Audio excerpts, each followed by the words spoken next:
How to see popular places on Snapchat quick and easy. Hi guys, welcome back. Today I'm giving you a quick tutorial on how to find and see popular places on Snapchat.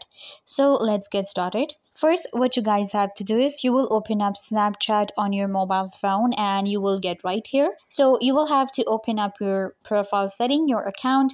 So for that, click on the left top corner and it will take you here. So you have to scroll all the way down to Snap Map. So you have to select it, enable location. So it will take you right here.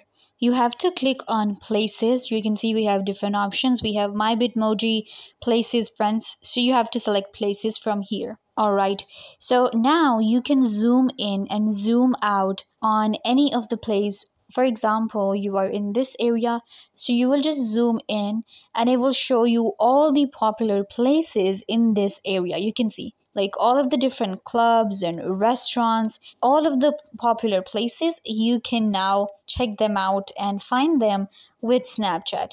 You can see it gives you location. So it's actually really cool. And this is how you can see popular places on Snapchat. I hope that I was a big help to you guys. Don't forget to give this video a big thumbs up, leave a comment down below, turn on bell notification and subscribe to YouTube channel.